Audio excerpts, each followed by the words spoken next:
contarles un poquito cómo se desarrolló la investigación, qué miramos puntualmente para después ir al vínculo escuela-trabajo infantil. No somos pedagogas, entonces nuestra mirada en ese vínculo no fue la de los procesos de enseñanza-aprendizaje, sino de inclusión-exclusión de los niños en la escuela, de cómo aparece el trabajo infantil en la escuela y qué abordajes se dan, no específicamente desde lo pedagógico, sino mirando las representaciones que las maestras y directivos construyen en torno al trabajo infantil y a los niños trabajadores. En la primera etapa de la investigación, allá por el 2006-2005, cuando decidimos incluir la voz de los niños en la investigación, porque había sido planteada en un principio para entrevistar a funcionarios de distintas áreas de la política pública,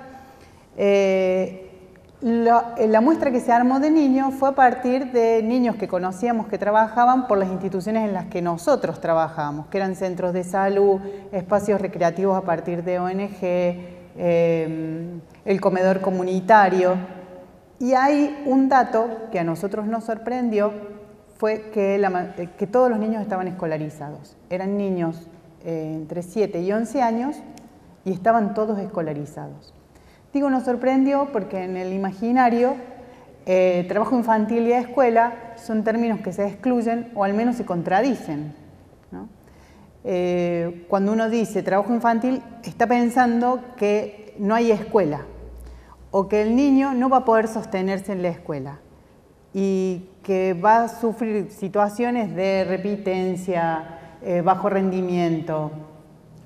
Otra cosa que nos sorprendió, aparte de que estuvieran escolarizados, que algunos tenían muy buen rendimiento escolar. Había un niño que había participado de la Olimpiada de Matemáticas, creo que se llama así el evento, y otra niña había sido candidateada a la bandera. Entonces fue ahí donde esto nos invitó como a indagar más en este vínculo y a partir de ahí empezamos a mirar la escuela y los niños trabajadores. Lo hicimos a partir de una investigación, pero también de un proyecto de extensión en 2 escuelas de la ciudad de Córdoba. Entonces el sector que abordamos fueron niños de zonas urbanas, de sectores de pobreza estructural, en escuelas donde fundamentalmente estos grupos son los mayoritarios en la composición de la población escolar, ¿no?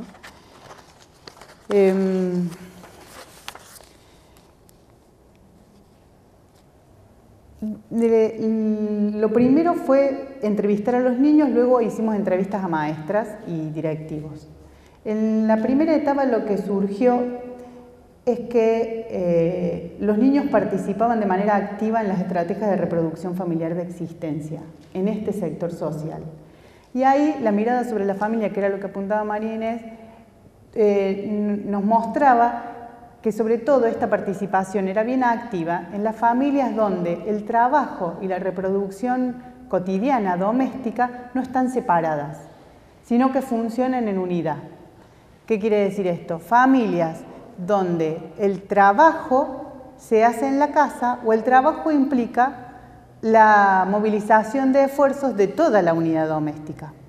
Por ejemplo, el cirujeo, donde no hay una división como pasa en los sectores medios o altos donde se sale a trabajar y el trabajo está fuera del ámbito del hogar y las dinámicas no se tocan. Sino aquí las dinámicas están totalmente entremezcladas y se sostienen unas a otras. Digo, el modo en que se organiza hasta los momentos de la alimentación van a tener que ver con los tiempos del trabajo. En el cirujeo, en los momentos en que se trae el material a separar al hogar, va a determinar quiénes participan y quién no, de acuerdo a quienes estén en la vivienda en ese momento. Toda la organización familiar va a estar vinculada directamente a la actividad económica, ¿no? Entonces esto hace que para los niños no haya una división ni clara ni taxativa de lo que es la reproducción cotidiana doméstica, de lo que es el trabajo. Y en muchos casos, digamos, en todos los casos, esto hace que los niños entren y se socialicen en el espacio del trabajo de una manera casi natural, lo pongo entre comillas. ¿Qué significa?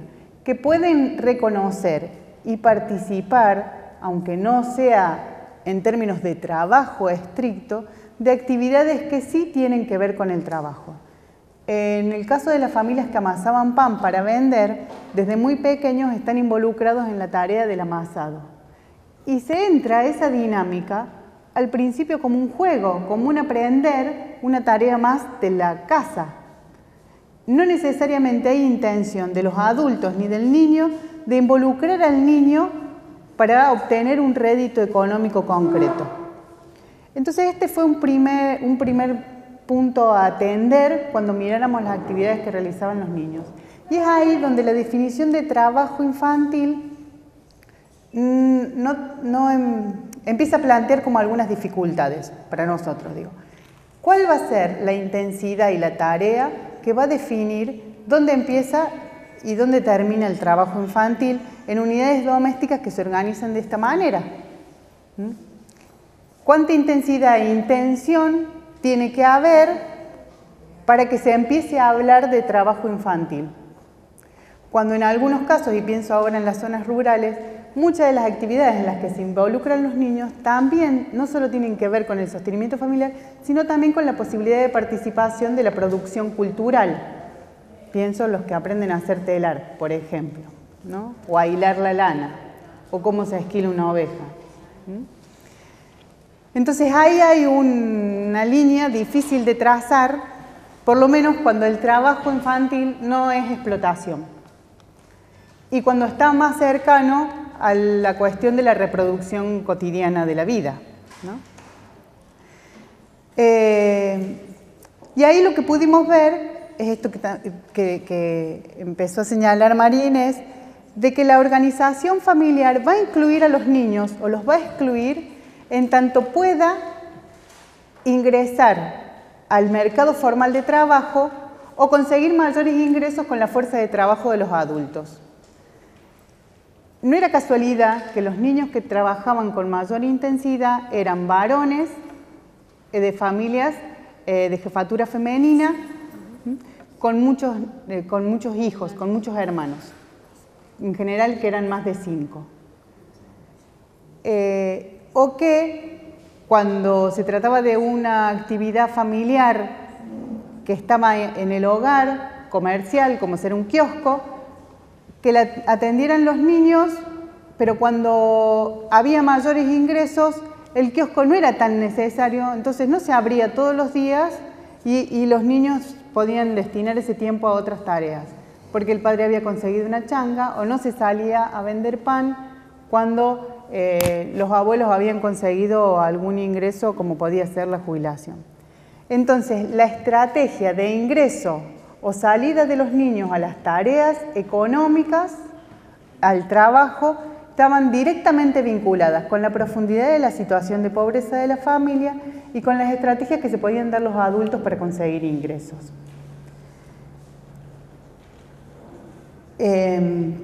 Esto de manera contundente, como plantearon también los compañeros de la CONAETI, que la primera lucha es contra la pobreza.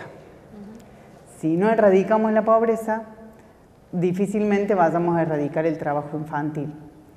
Entonces no lo tenemos que perder de vista cuando abordemos el problema, no tenemos que perder de vista que ese es el primer horizonte, ¿no?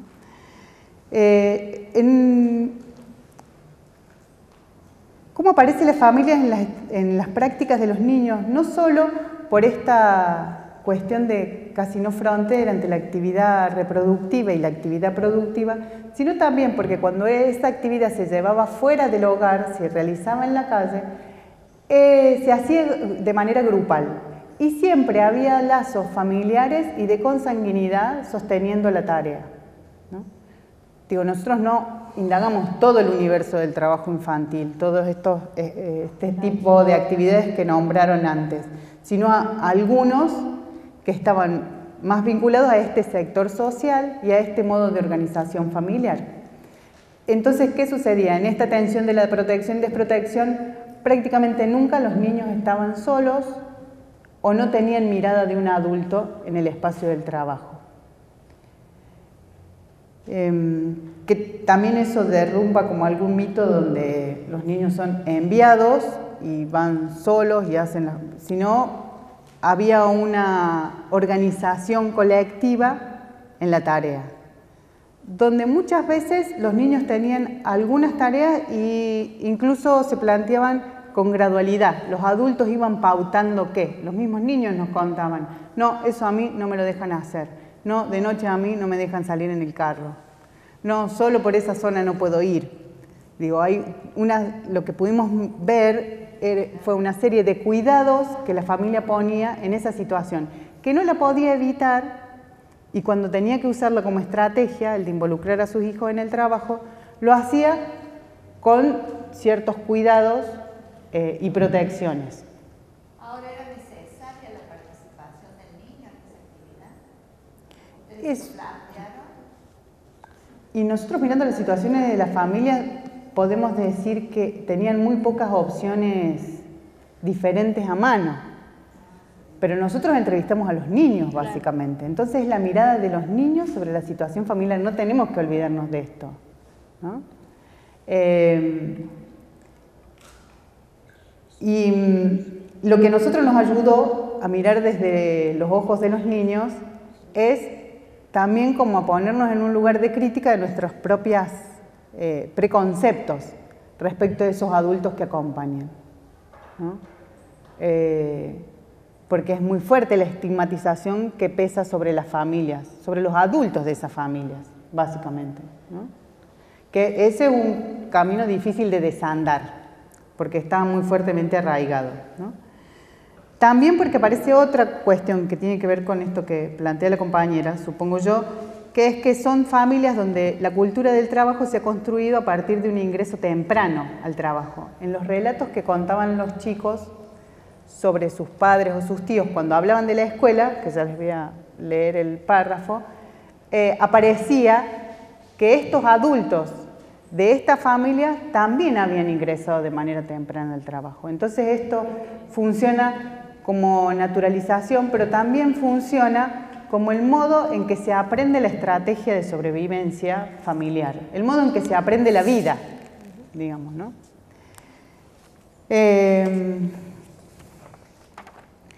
También en las actividades lo que notamos es una fuerte división de género.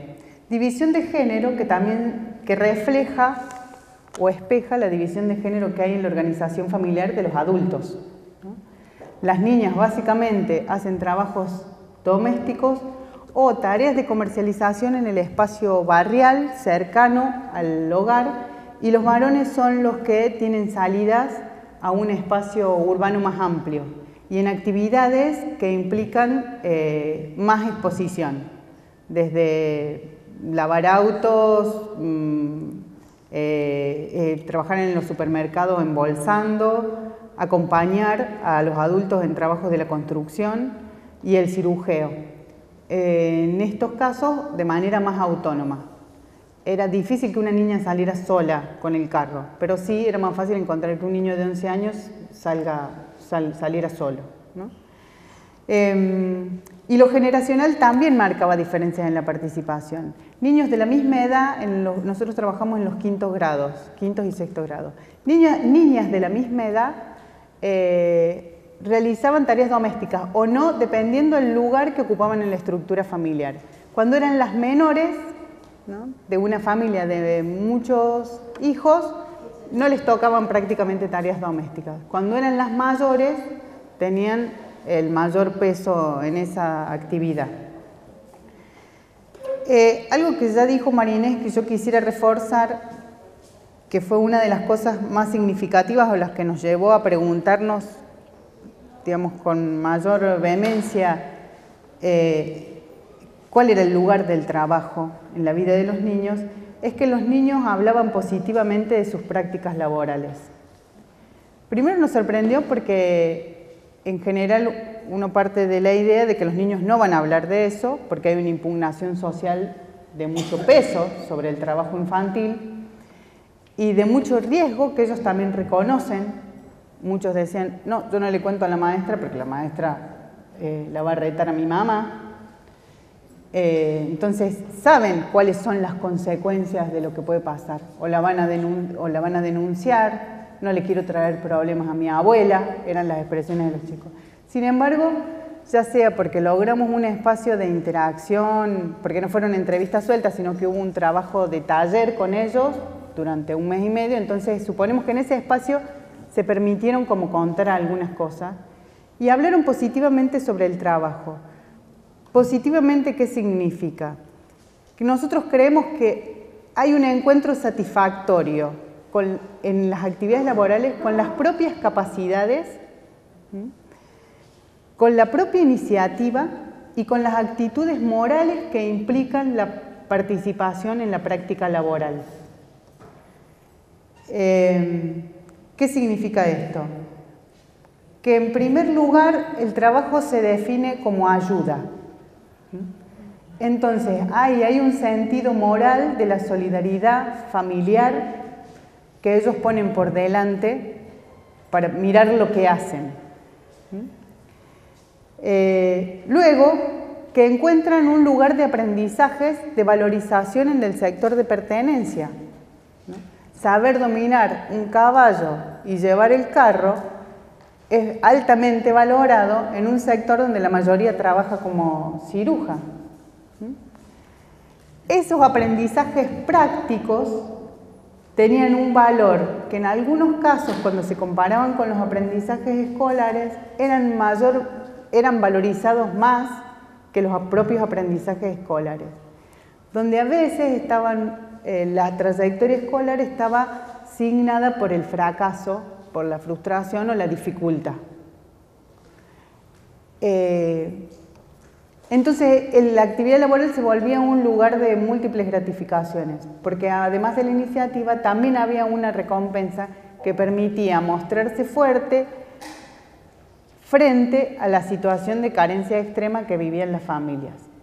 Los niños hablaban con mucho orgullo de alguna de las actividades. Decía, yo soy el que lleva el pan a mi casa. Cuando en mi casa no hay que comer, yo agarro el carro y traigo la comida. Y eso era un lugar de orgullo, de demostrar, yo puedo, frente a esta situación en la que no se puede nada y que mi familia no tiene ni que comer, yo logro resolverlo. No estamos diciendo con esto que el trabajo sea bueno, sino estamos diciendo que tremendo que ese sea el lugar de mayor gratificación de un niño, y ahí eso nos llama a preguntarnos qué está pasando con el resto de las instituciones o lugares donde esos niños transitan, que es ahí donde encuentran un lugar para construir una identidad positiva y un lugar de gratificación. Pero no valorizaban la escuela como un medio para ellos realizar la actividad, porque imagínate que llevan el cartón, lo tienen que pensar, lo tienen que vender, hay un intercambio también de decir. Hay una valoración alta de la escuela, pero digo, ahí en competencia con los aprendizajes se valora más el aprendizaje práctico, porque es el que les permite hacerse de la vida, ¿no? Permite creerse que grande, que puede compararse con su adulto papá o abuelo. Sí, no sienten que reemplazan a los adultos en el trabajo. Sí. Quisiera ver qué le ofrecía el docente, o sea, la escuela. Tiene que ver qué es lo que el niño trae, ¿cierto?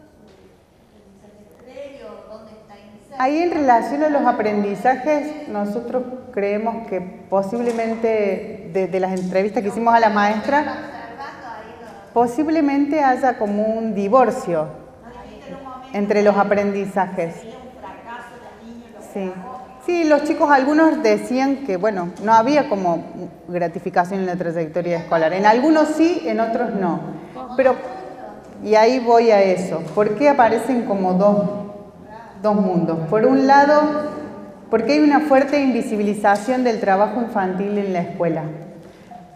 Algo que nos llamó la atención, que cuando nosotros hicimos la primera indagación con las maestras, cuando trabajamos en estas 2 escuelas, en el proyecto de extensión, había, 47 niños, 2 quintos grados, de 10 a 13 años.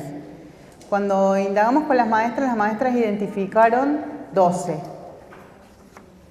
Y nosotros terminamos determinando que un 80% de los niños realizaban trabajo. O sea, no eran 12. Obviamente que nosotros un primer punto es que usamos nociones de trabajo distintas, que lo que aparece con más claridad a los ojos de las maestras en esas escuelas es la explotación laboral. El trabajo en su forma extrema, cuando el niño se duerme, cuando viene cansado, cuando falta, cuando no puede leer ni estudiar. El resto, que es la colaboración y la ayuda que los niños realizan en la casa, sobre todo las niñas, que es el trabajo más invisibilizado, no aparece en conflicto con la trayectoria escolar. Entonces no se ve. Por un lado eso. Y por otro, que aparece en los relatos de las maestras, es que cuando les preguntábamos a las maestras por las estrategias que implementaban en relación a los niños trabajadores, ellas decían que no hacían diferencia, porque en realidad era la situación de pobreza la que obligaba a una estrategia distinta. Y el trabajo era una condición más en esa situación de pobreza. Lo que sí pudimos ver es que utilizaban como otras categorías. Nosotros le estábamos proponiendo que distinguieran trabajadores de no trabajadores. Y ellas, para hablar de los niños en el grado, decían los sueltos y los contenidos. Todos eran niños pobres, pero están los que están sueltos. Nosotros tomamos esa porque fue la palabra que más se repitió. ¿Qué significaba sueltos? Niños no mirados, niños no atendidos, niños no cuidados. Pero podía suceder que no necesariamente trabajaran. Pero estos eran los que para las maestras presentaban mayor dificultad en las trayectorias escolares. Los contenidos eran los que estaban acompañados, donde aparecía de parte de la familia una preocupación y una valoración alta por la trayectoria escolar, por la permanencia en la escuela. Y sucedía que a veces eso coincidía con chicos que trabajaban. Por ejemplo, este que les contaba que había participado en las Olimpiadas de Matemática, o la niña que hacía pan y había casi accedido a la bandera. Estos eran cuidados, contenidos. Nosotros tomamos estas dos palabras porque eran palabras que se repetían en el discurso de las maestras, ¿no? Entonces ahí nos parece que, bueno, que el trabajo no estaba tan visible a los ojos de los maestros, por lo menos no el trabajo como nosotros lo estábamos mirando. Aparecía cuando el trabajo tenía una intensidad alta, cuando planteaba situaciones de riesgo, por ejemplo, de algunos niños que trabajaban a la noche cuidando autos, ¿no? Entonces ahí sí, porque eso aparecía como señal en la escuela, estaba puesto en el cuerpo, el niño faltaba o se dormía. Con respecto a la escuela, nosotros miramos la valoración que hacían los niños y a través del discurso de los niños pudimos indagar o extraer qué valoración hacían las familias de la escuela.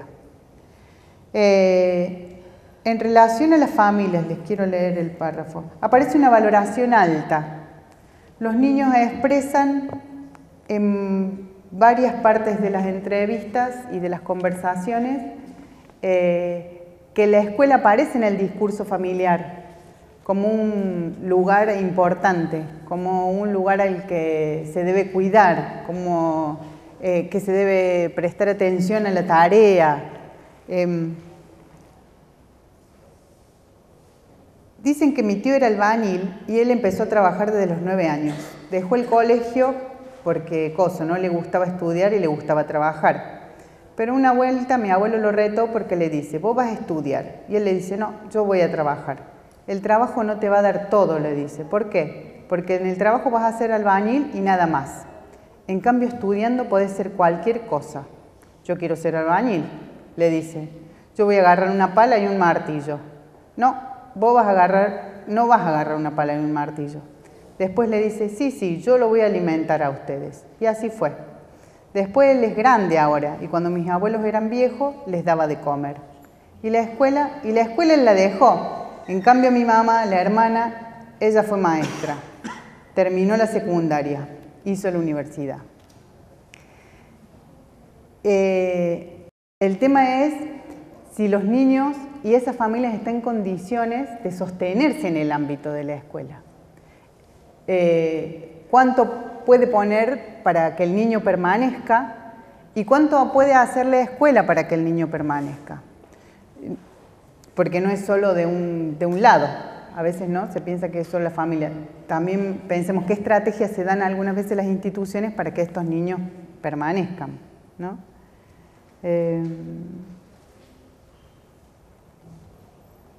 Bueno, había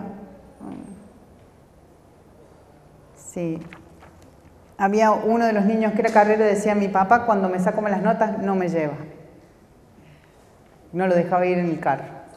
Digamos, el castigo era no acompañarlo en el carro. Entonces, él en realidad hacía mucho esfuerzo para tener buenas notas porque disfrutaba mucho de ir en el carro con su papá. Eso era lo que él expresaba. La escuela no está ausente del discurso familiar y no está ausente en el discurso de los niños.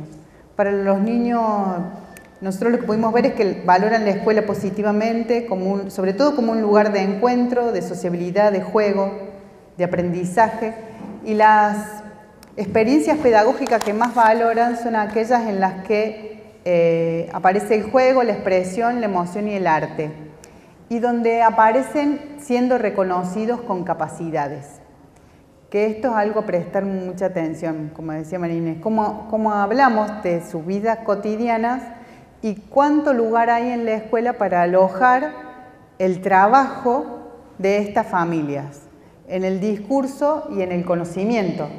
Muchas veces cuando los niños podían hablar de las tareas que realizaban y dar cuenta de esos conocimientos, sentían que la experiencia pedagógica había sido significativa. Por ejemplo, hablando, supongo que en ciencias naturales, sobre los animales, cuando los chicos que trabajaban en el carro pudieron hablar de los caballos, de los cuidados, de la alimentación, del desarrollo del caballo, de cuando es potrillo, de qué se puede hacer con qué caballo se usa para el carro, qué caballo se usa para correr. Esto fue para ellos un lugar de ser reconocidos, de ser mirados, y así pudo vivirse de otra manera el aprendizaje escolar, donde hubo un encuentro entre la vida cotidiana y el aprendizaje escolar. Bueno, como para ir cerrando, porque si no, no van a quedar lugar para preguntas. Bueno, otro elemento que aparecía en el discurso de las maestras eran que había flexibilidades y tolerancias respecto al trabajo infantil, como estrategia para sostener a los niños en la escuela. Pero había mucha incertidumbre y un no saber qué hacer, y si lo que se hacía estaba bien y alcanzaba, ¿no? Por ejemplo, dejarlos salir antes en algún momento porque sabían que se iban a trabajar, o tolerar las llegadas tardes, no darles tarea, ¿no? Y cómo esto funcionaba, quizás en la permanencia, pero veían que no aportaba el rendimiento. De todas maneras, siempre ellas hablando de los que tenían situaciones extremas de trabajo, ¿no? Se asombraron mucho con las niñas, las maestras, cuando les contamos las tareas que hacían las niñas en la casa. Incluso porque había algunas que hacían tareas domésticas en casas de vecinos por una retribución económica. Y eso no lo sabían. Porque las niñas hablan menos también, ¿no? Bueno, para cerrar, nos parece que la escuela y el trabajo infantil aparecen como elementos incompatibles en general. Sin embargo, en la cotidianidad de los niños de sectores populares son elementos que se combinan y que conviven, que muchas veces en el ámbito de la escuela nosotros los separamos y no logramos conectarlos. Y ellos también los separan a veces por una cuestión de resguardo, no decir, para no traer problemas a la casa, para no ser denunciado. Es todo un desafío ver cómo se encuentran, cómo no generamos más división de la que ya hay en relación a esa vida cotidiana, para que el erradicar el trabajo no termine siendo desalojar a los niños de las instituciones en las que tienen que transitar por derecho, ¿no? Y por último quiero cerrar con una frasecita que nosotros pusimos acá en el libro. En la observación general número 12, está la Convención Internacional de los Derechos del Niño, que enuncia los derechos a nivel internacional. Luego está la Comisión del Niño de Ginebra, que es una reunión de expertos donde fueron analizando, luego de la convención, cada uno de los artículos o derechos para ampliar el sentido, ¿no? Para decir, bueno, cuando decimos, por ejemplo, en este caso, derecho a la participación, estamos diciendo esto, en el ámbito jurídico, en el ámbito educativo. Y respecto al trabajo en la observación general número 12, que aborda el derecho del niño a ser escuchado, que es del 2009, dice, los niños que trabajan a una edad más temprana que la permitida por las leyes y por los convenios número 138 y 182 de la OIT, tienen que ser escuchados en un entorno adaptado a ellos para comprender sus opiniones sobre la situación y su interés superior. Deben ser incluidos en la búsqueda de una solución que respete sus limitaciones económicas y socioestructurales y el contexto cultural en el que trabajan esos niños.